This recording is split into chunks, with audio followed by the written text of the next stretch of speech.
predicación, hermana Blanca, recobrando la pasión por la predicación. Abra la escritura ya, la preciosa epístola a Timoteo, en la segunda de ella, capítulo número 4, versículo del 1 al 5. Pastor, ¿qué es lo que más a usted le entusiasma? Bueno, servirle a Dios. Y al inicio me encantaba enseñar. Yo podría estar atrás de un escritorio, de una aula mucho tiempo, pero ahora el Señor que me puso de pastor, pues predicar la palabra de nuestro Señor. Dice 2 Timoteo capítulo número 4, versículo del 1 al 5. Hágame un favor, permítame leer a mí del 1 al 4 y en el 5 nos unimos todos. Te encarezco delante de Dios y del Señor Jesucristo, que juzgará a los vivos y a los muertos en su manifestación y en su reino, que predique la palabra, que vistes a tiempo y fuera de tiempo, redarguye, reprende, exhorta con toda paciencia y doctrina, porque vendrá tiempo cuando no sufrirán la sana doctrina, sino que teniendo comezón de oír, se amontonarán maestros, pero conforme a sus propias concupiscencias, esto es, pecados o tendencia a errar, y apartarán de la verdad el oído y se volverán a las fábulas en lugar de la palabra del Señor. Juntos. Pero tú, sé sobrio en todo, soporta las aflicciones, haz obra de evangelista, cumple tu ministerio. Señor, gracias, porque es un gozo, Señor, es un regocijo venir acá a tu iglesia. Si hubiera alguien acá en la iglesia que no siente ese mismo sabor, Señor, de que el domingo es el mejor día de la semana, porque venimos a alabarte, venimos a estar contigo, venimos a agradecerte toda tu protección durante toda la semana. Yo te pido, Señor, que tu Espíritu Santo sea introducido en el corazón, en la mente, Señor, de ese mi hermano, y que cada vez que podamos entrar por esta puerta, en este lindo lugar, sea, Señor, con mucha alegría, Señor, y con mucho gozo, porque venimos a verte a ti. No venimos a buscar a nada ni a nadie más, Señor, solamente a ti. En Cristo Jesús. Amén. Puede tomar su asiento, por favor, mis amados hermanos. Miren, se ha comprobado que en la vida regular de una iglesia, ¿de qué tipo de iglesia, pastor? De cualquier iglesia cristiana, que el primer año de vida, mis amados hermanos, es fundamental. El primer año de vida como iglesia es bien, pero bien importante. Miren, como en los matrimonios, al pasar el primer año de relación, hablan muy bien de la pareja, ya que el 70%, mis amados hermanos, de los divorcios suceden dentro de los primeros 365 días de relación. En la vida estudiantil, al pasar de la mitad de la duración de la carrera, eso nos dice que el estudiante tiene un 75% de probabilidades de terminar hasta el final de una manera convincente.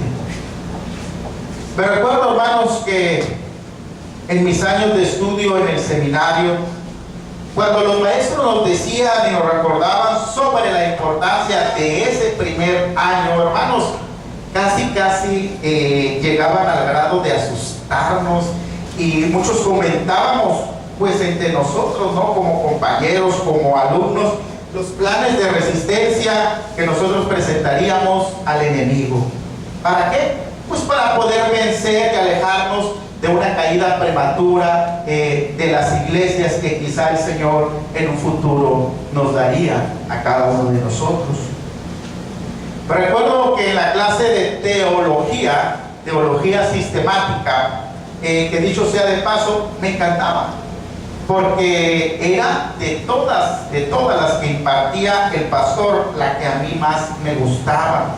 Me motivaba mucho ver en sus ojos la pasión con la que él hablaba, la programación, hermanos, de los planes para una iglesia viva y eficaz que él siempre planeaba.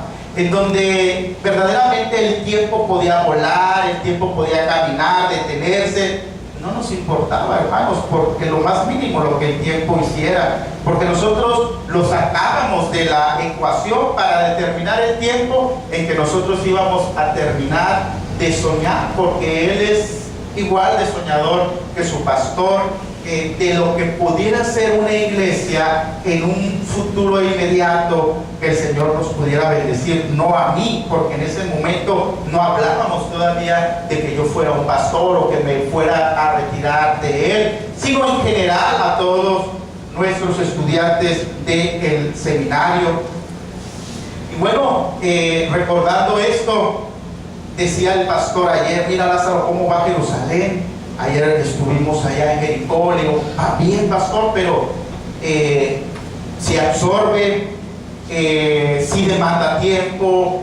Me dijo: ya sé, ya son 2 años, dice que te fuiste de conmigo, y he estado buscando mi segunda mano, mi mano derecha, la que tú eras. Y yo le decía: me da pena, pastor, pero pues siempre lo mismo. ¿Para qué me mandaba a Jerusalén si siempre iba a querer que viniera acá con usted? Yo le decía: yo estoy orando por usted para que él ha tratado de encontrar personas ahí dentro de la iglesia, y le digo: yo en Jerusalén he sido muy afortunado, porque no solamente tengo una mano derecha, sino yo me siento muy apoyado por muchas de las familias, muchos de ustedes, de que a cada momento, cada paso del caminar de Jerusalén, nunca estoy solo. Siempre ustedes están acompañándome en las buenas, porque ha habido malos momentos como iglesia, tanto en las buenas hemos salido juntos. Y me decía él: ¿y ya has tenido algunos conflictos entre los hermanos? Algunos aspavientos. Le digo: sí, pero gracias al Señor que todo se ha resuelto a través de la mano del Señor. Fíjese que allá en la clase del seminario, nosotros deberíamos disponer 20 minutos. El pastor nos daba 20 minutos para que nosotros pudiéramos establecer una estrategia a seguir, viendo hacia el futuro de lo que cada uno de nosotros haría para salir adelante de ese primer año, que era tan enigmático en ese entonces para cada uno de los estudiantes. Y ahí dentro del seminario había un arquitecto. Entonces yo me recuerdo que él sus 20 minutos los utilizó muy bonito, de una manera que nos sorprendió, porque él llevó lo que es una maqueta de una iglesia, un templo bien formadito a escala. Y entonces él decía: pues mi motivación es de que cuando yo sea pastor, voy a construirle al Señor un templo tan hermoso como el que ven. Y entonces yo de esa manera voy a pasar el primer año desapercibido, y sé que el Señor me va a dar el denuedo y la pasión para seguir predicando el evangelio.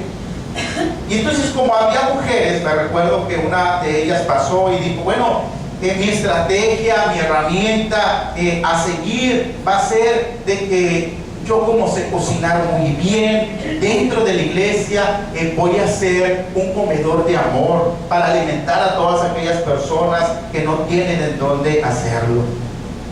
Y recuerdo que yo compartí esta cita de 2 Timoteo. Ahí abra su Biblia del capítulo número 4, versículo del 1 al 2. Yo soy malo para hacer cosas manuales, no me salen muy bien, corto nada derecho, escribo bien feo. Si usted ha visto mi letra, yo no soy muy bueno para eso, para cocinar menos. Entonces yo dije: voy a ver qué dice la palabra de nuestro Señor.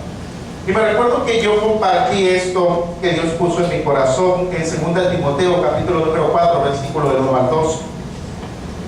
Te encarezco delante de Dios y del Señor Jesucristo, que juzgará a los vivos y que juzgará a los muertos en su manifestación y en su reino, que predique la palabra, que instes a tiempo y que dice fuera de tiempo.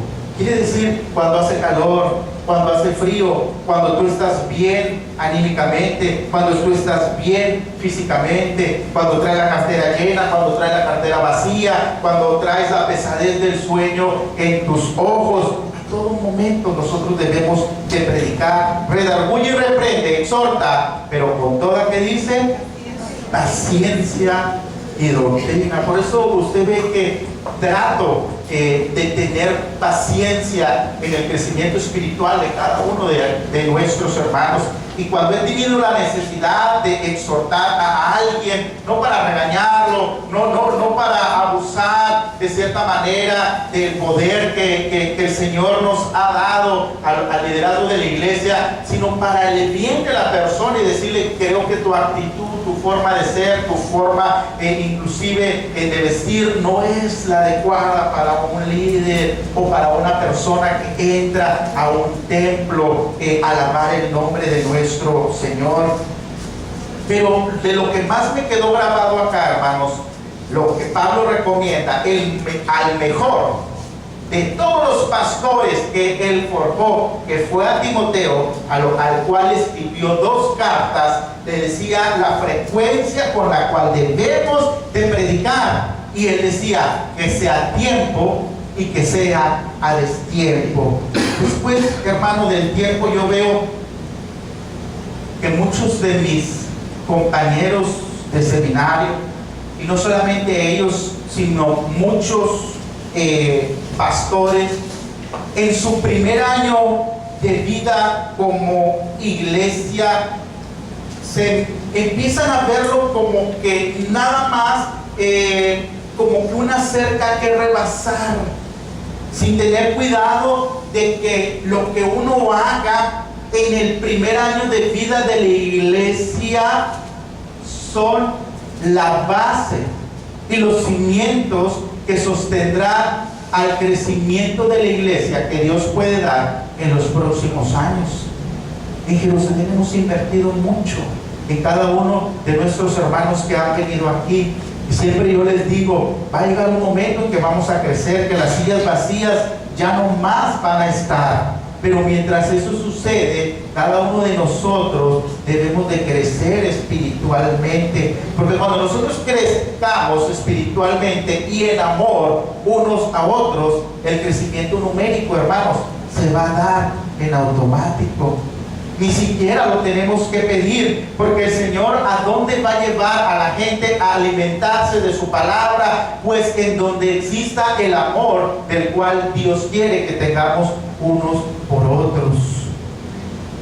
Mire, hermano, aparte de nuestro Señor Jesucristo, la figura más importante, hablando de la predicación, desde el primer siglo, fue el apóstol Pablo. Él era grande, pero si en todo lo que él hacía, hermanos, al ser pecador rebelde, antes de ser convertido, él era un gran pecador, era un gran perseguidor de las iglesias, era un gran perseguidor de los cristianos. Pero un día tuvo una conversión, una conversación directa con el Señor, y entonces él cambió y siguió siendo grande. Porque él predicó en muchas naciones en 2 idiomas. Predicó en hebreo, que era el idioma el cual Jesucristo habló cuando estuvo con nosotros, y predicó en griego. Él predicaba ante reyes, él predicaba ante emperadores, él predicaba ante gente que estaba a las orillas del río lavando su ropa. Pero siempre predicaba con toda su fuerza y toda su pasión, como en 1 Corintios, capítulo número 9, versículo número 16, él lo dejó por escrito para cada uno de nosotros. Busque esa hermosa cita en la cual el apóstol Pablo nos comparte a nosotros de cómo debe de ser el anuncio del evangelio en nuestras iglesias y fuera de nuestras iglesias. Si le podemos ayudar al hermano visitante con una Biblia, los que tengamos Biblias, podamos compartirle al hermano, por favor. 1 Corintios, capítulo número 9, versículo número 16. Pues si anuncio, ¿lo tenemos? Pues si anuncio el evangelio, no tengo por qué gloriarme, porque me es impuesta necesidad. Y mire lo que dice para él mismo: y ay de mí, ¿sí que dice? Si no anunciar el evangelio, hermano. Mucha de la gente que sabe de nosotros por encima Tal vez pensará que yo soy un pastor demasiado juguetón o demasiado llevado con la congregación. Pero ¿sabe qué? No me afecta en lo más mínimo eso. Porque si la congregación sabe que tiene un pastor que se mata literalmente por predicar la palabra del Señor en donde haya oportunidad, y estando bien con el Señor, que Él sabe la actitud de mi corazón, que no es otro interés el que yo sigo cuando me metí al pastorado, que predicar la palabra del Señor, no por la gente que me ve, por lo que piensa de mí, sino lo que Dios piensa de mí. Porque cuando yo llegue ante su trono, hermanos, a usted le va a exigir, a mí me va a exigir, pero a mí me va a exigir por todos y cada uno de ustedes. Entonces yo tengo que encaminar más mis pasos a que el Señor despierte y avive la pasión del Evangelio. Ayer, hermanos, Jerusalén fue a apoyar al pastor Servando. Y me dio un poco de tristeza saber que en su 6º aniversario no hubo predicación de la poderosa palabra de nuestro Señor. Hubo alimento físico, eso sí me dicen que hasta 2 o 3 veces se servían barbacoa, refresco, un guisado bien rico que había. Pero hermano, nada ni nadie puede sustituir a la pasión por predicar la palabra del Señor. Sí, aquí somos muy pachangueros, comemos, cantamos, nos reímos, pero siempre la formalidad del culto de atender la palabra de nuestro Señor. Eso ha sido siempre el vivir de cada uno de nosotros y debe ser así. Si usted está trabajando, hágalo con mucha pasión. Si usted está en la escuela, hágalo con mucha pasión. Si usted está en el deporte, de patadas, meta canasta, meta gol, todo lo que venga en mano, dice Eclesiastés 9:10, todo lo que te venga en mano, hágalo con empeño. Es decir, en lenguaje coloquial, métale ganas a todo lo que hace, porque sabe una cosa, las personas lo ven, las personas lo sienten, las personas, hermanos, saben cuando aquella persona ha estado orando con el Señor para venir a predicar la palabra de nuestro Señor. Muchos han perdido el fuego espiritual. Muchos han perdido ese celo y las ganas de predicar. Se han enfriado, hermanos, al punto de que las verdades del Evangelio ya no les emocionan. Creo, en mi humilde percepción, hermanos, que mucha gente ya ha perdido la pasión por predicar, porque han dejado de creer lo que predican, y las causas de eso casi siempre son las mismas, mis hermanos. Y esto no solamente tiene que ver con los predicadores, esto tiene que ver con usted, hermano, que yo trato de animarlo a que vayamos a Mensajeros del Altísimo, a que vayamos a Pan de Vida. Yo sé que a veces le caigo mal, porque las estadísticas que llevo de Pan de Vida, de Mensajeros, el cuidado que tenemos del mapa, lugares a donde vamos, y yo le comparto en los anuncios, eso es lo que más me tardo, pero discúlpenme, hermano, a eso hemos sido llamados como iglesia. Cuando como iglesia no hagamos eso, el primero que se va a retirar voy a ser yo. Porque si yo he dejado de hacer tantas cosas que me apasionan para venir a jugar al pastor o tener otros intereses que no sean las de que usted crezca espiritualmente, y muchas personas escuchen lo que un día usted y yo escuchamos, se arrepientan de su pecado y que vuelvan al camino del Señor, estaría yo engañándome a mí mismo. Hermano, cuando predicamos se transforma en una carga, entonces es cuando vamos a estar perdiendo la pasión por el Evangelio.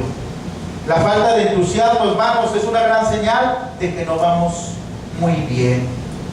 Las personas lo detectan, las personas lo ven, ven ese, a veces sin que usted lo perciba, hay gente que ya quiere que se acabe rápido el culto para irse a su casa a ver el fútbol, a comer, o simplemente ya se aburrió de las cosas del Señor y quiere que el culto termine. Cuando qué bueno, hermano, que en Jerusalén nunca ha sido así. A veces hemos excedido el tiempo y usted se queda acá con nosotros. Y he escuchado muchos comentarios buenos que le gustaría que la predicación no solamente durara 30, 40 minutos, sino que me fuera hasta una hora y algo para seguir predicando la palabra del Señor. Y qué bueno que eso suceda acá en nuestra iglesia. Otra de las cosas, hermanos, es que se ha descuidado mucho y por mucho tiempo de la lectura de la palabra de nuestro Señor.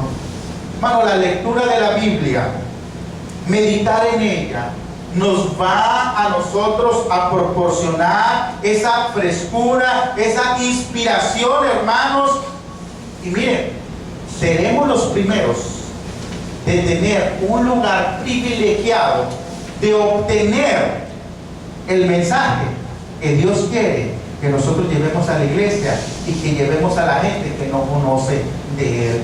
Sí es importante, hermanos, contar anécdotas. Sí es importante de vez en cuando contar un testimonio. Sí es importante la alabanza, pero no se nos debe de olvidar todos los beneficios de la palabra de nuestro Señor. Abra su Biblia, por favor, allá en 2 Timoteo, capítulo número 3. Versículo número 14. Recuerden, 2 Timoteo fue escrita para un pastor, para una persona que Pablo había discipulado y que a Pablo había enseñado. Y él le decía: papá, lo que yo te he enseñado, lo que tienes en tu corazón y lo que tienes en tu mente es para compartirlo.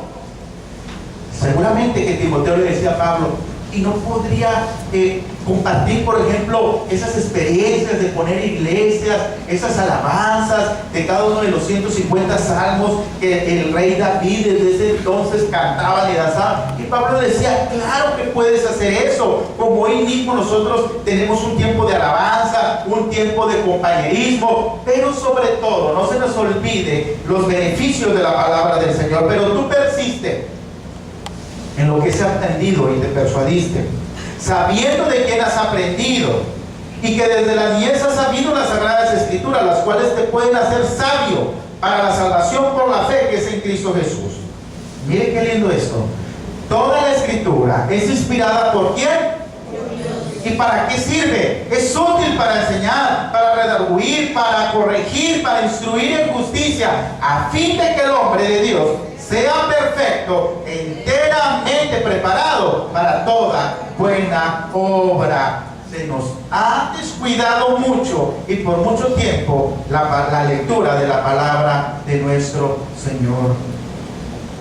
Siempre he pensado, hermanos, que si yo estoy dejando lo que más amo en mi vida, mi familia, si estoy dejando la entrega por servir en mi trabajo, mi tercer amor son las computadoras, si yo he dejado de ir a canastear, he visto cómo mi cuerpo se transforma, gordo, pesado, subo las escaleras de mi casa y ya me truenan las rodillas, y si todo eso yo lo he dejado por venir a servirle a nuestro Señor, hermanos, no debo de tomar las cosas a la ligera y debo de entregarle más a lo que Él dice, en lo cual yo tengo que estar. Mire lo que dice Pablo en 1 Corintios, capítulo número 9, versículo del 20 al 23.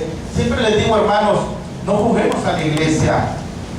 Vengamos a la iglesia con un corazón preparado para recibir palabra de nuestro Señor.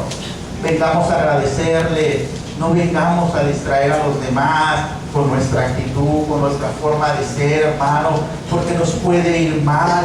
Jesucristo dice que si nosotros somos pie de tropiezo para alguno de sus hijos, mejor no sería que atáramos una piedra pesada a nuestro cuello y nos tiráramos al agua. 1 Corintios, capítulo número 9, versículo del 20 al 23 dice: me he hecho a los judíos, ¿como qué dice? Como judíos, para ganar a los judíos.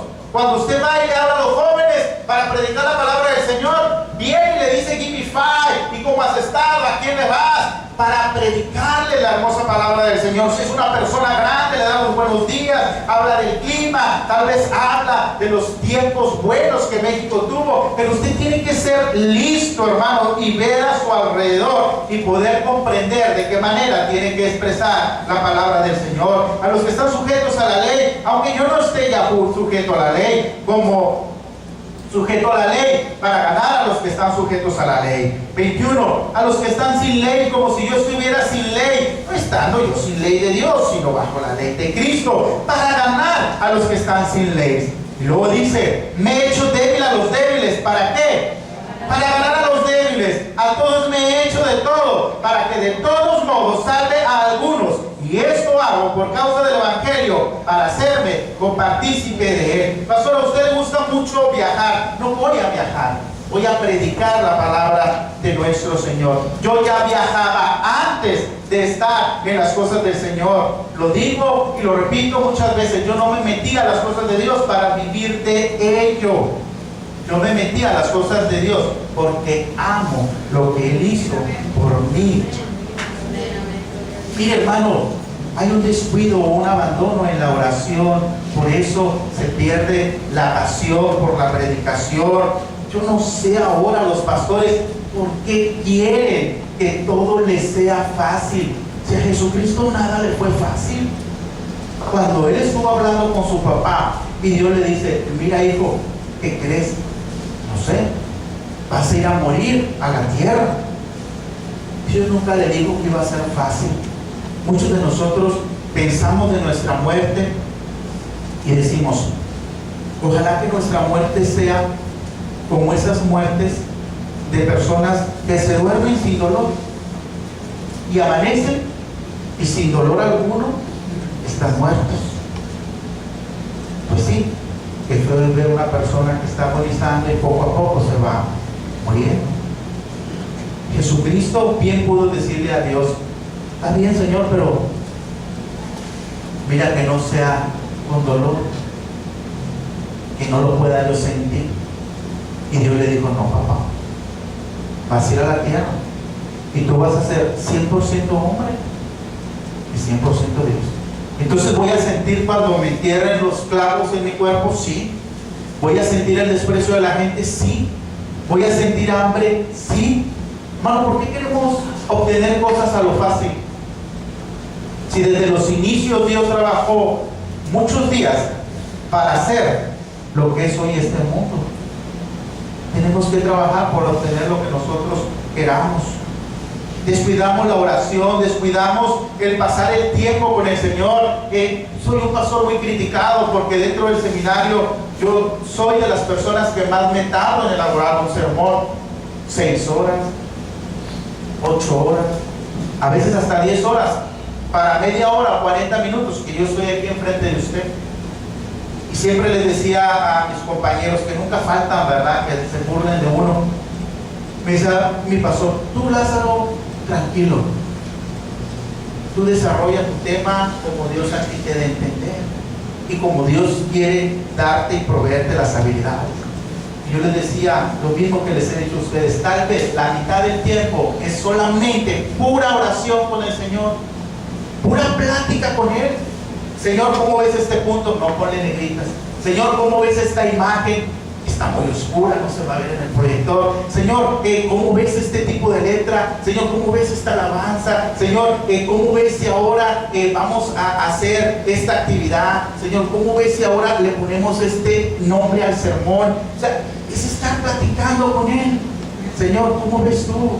Señor, mira, tengo hermanos que están sufriendo esto, quisiera llevar este tema, no, ese no, vamos a llevar este. El Señor es el que hace toda la elaboración del tema, porque yo siempre le he dicho, yo necesito de ti, aunque yo soy pastor, a veces yo necesito una palabra, yo necesito una oración de parte de ustedes. A muchos de ustedes que han estado cerca de mí les he dicho, miren, ando mal, un pastor anda mal. Está más mal el pastor que dice que no está mal cuando está mal. Y disculpa que se lo redondí, pero yo cuando estoy mal lo expreso. ¿Saben que estoy mal? Allí cuando estamos orando le digo, hay un dolor de cabeza, traigo una temperatura, pero voy a predicar. Oren por mí. Estoy mal, algunos de ustedes cuando estoy 12 de la noche, 11:30 de la noche, 1 de la mañana, y si lo veo en el Facebook le digo, hermano, estoy cansado, ¿por qué no ora por mí para que Dios me dé una hora más, una media hora más de estar preparando eso? Claro, y no me falta mi tazota de café. El día de ayer fue a comer y lo primero que ve es una gran taza en la mesa y me dice, ¿y esto qué? Le digo, esa es mi compañera de todas las noches. Mi esposa siempre café, conejo. No puede faltar el café ahí en la casa, pero es la oración la que mantiene esa pasión por lo que nosotros hacemos, mis hermanos. La otra es la falta de expectativa. ¿Qué es lo que nosotros esperamos que Dios haga cuando nosotros predicamos, hermanos? Nuestra fe es bien determinante, porque dice Jesucristo, conforme a tu fe te será hecho. Cuando uno viene y predica la palabra del Señor, debe de tener la fe que va a caer en un corazón que va a germinar y desarrollar la palabra. Hermanos, cuando predicamos, cosas extraordinarias suceden, cambios asombrosos se producen en los corazones. Es Dios quien habla, es Dios quien trata con las personas, es Dios diciéndole al corazón del perdido que se arrepienta, que hay una oportunidad para él. Es Dios quien habla con aquella madre afligida que no completa para el gasto ahora de las cosas tan caras que están en el hogar. La expectativa de predicar, hermanos, siempre debe ser de confianza y de poder, porque Pablo dice, porque no me avergüenzo del Evangelio, porque ¿qué es el Evangelio? Es poder de Dios. Eso es lo que nosotros predicamos. Yo antes vendía sistemas computacionales y enamoraba a mis proveedores, a mis clientes, le ponía la mejor presentación a los sistemas, iba con ellos, siempre les daba de más, pero cuando predica la palabra del Señor es poder de Dios para transformar corazones. Hermano, otra de las cosas que yo creo que yo le decía a Moisés, cuando me tocó hablar, el pastor me dio la oportunidad de que fuera yo el que le dijera unas palabras a él al inicio de su ministerio. Y entonces yo le decía, mira hijo, la iglesia te va a absorber, la iglesia te va a demandar, la iglesia te abrazará de una manera especial, espectacular, pero siempre una cosa yo le decía a él, toma las cosas con alegría y ve tu vida personal. Hay personas, hermanos, que dicen que esto no es determinante, pero cuando uno viene mal de su casa, créanme que la predicación no sale. Cuando uno acaba de discutir con su esposa, cuando uno acaba de darle una nalgadita a su hijo, cuando uno está atolondrado por todas las deficiencias económicas que hay en el hogar, de tanta acumulación de recibos, hermano, a veces por eso se pierde la pasión. Tenga organizada su vida personal, ame a su esposa, hable con ella, trátela, pase un momento especial con sus hijos. Yo le decía a Moisés, papá, diviértete, porque ya no va a haber tiempo para que hagas lo que a ti más te gusta hacer. A él le encanta andar en la bicicleta allá en Brosby, pero es una cosa entregada. Le digo, tu bicicleta, dile bye bye. Yo así igual le dije a todos mis balones, ya están todos ponchados allá abajo de la escalera. Y ahora lo que tú te tienes que alegrar son aquellas personas que tú les predicas y se van levantando y van creciendo espiritualmente. Y tu iglesia se va llenando de cosas, de proyector, de tele, de sillas, de sonido, todo con lo que un pastor soñaba en el seminario que nosotros pudiéramos llegar a tener. El Señor lo va a ir dando. Eso es ahora tu alegría, eso es ahora tu hobby, eso es lo que a nosotros ahora ha sido cambiado. Y por último, debemos de cuidar nuestro ritmo cardíaco de nuestra pasión. Hermanos, es cierto que hay circunstancias que puedan golpearnos con una fuerza inusitada, desanimarnos y dejarnos con mucha tristeza, con heridas emocionales, haciendo estragos en nuestra fe y en nuestra efectividad en el ministerio y la predicación. Qué controversial es, hermanos, que las mejores alegrías que uno tiene como pastor suceden dentro de la iglesia, pero también las peores cosas ahora como pastor van a pasar dentro de la iglesia. Pastor, ¿usted está vacunado contra eso? No, pero sé que si yo me entrego a la iglesia y yo lo respeto a ustedes y ven el amor que les tengo a ustedes sin buscar ningún otro tipo de interés, no tiene por qué ser diferente. Y hasta ahorita, qué bueno que no ha sido así. Mire que somos un predicador, es un vocero de Dios en el mundo. Juan el Bautista dijo: yo soy la voz de uno que clama en el desierto, allá en el versículo 29 del capítulo número 1 de Juan. Hermanos, quienes predican el evangelio somos una voz, y no somos cualquier voz. Es la voz que el Espíritu Santo inspira y que usa para guiar a las almas hacia Cristo. Y aunque el mundo siempre intentará silenciar, apagar, disminuir, aplacar, callar, le digo una cosa: lo que es nacido de Dios siempre, siempre vencerá al mundo. Estemos preparados para todo lo que puede venir como iglesia, porque el amor cubrirá multitud de pecados. Vamos a ponernos de pie y vamos a leer solamente 2 versículos hermosos con los cuales iniciamos. 2 Timoteo, capítulo número 4, versículo del 1 al 2. Recuerde que nos vamos con el hermano Joaquín. Vamos a comer allá con el hermano Joaquín.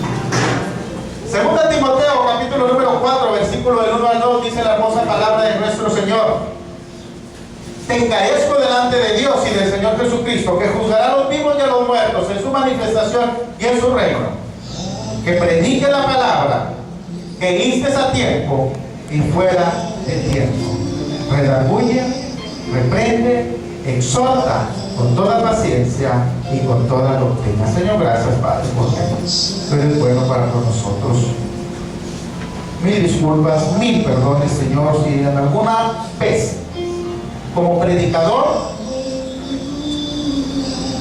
no he puesto el entusiasmo, Señor, que tú esperabas de mí, la pasión, no he dejado de hacer cosas, Señor, que tú esperabas que ya las hubiera dejado.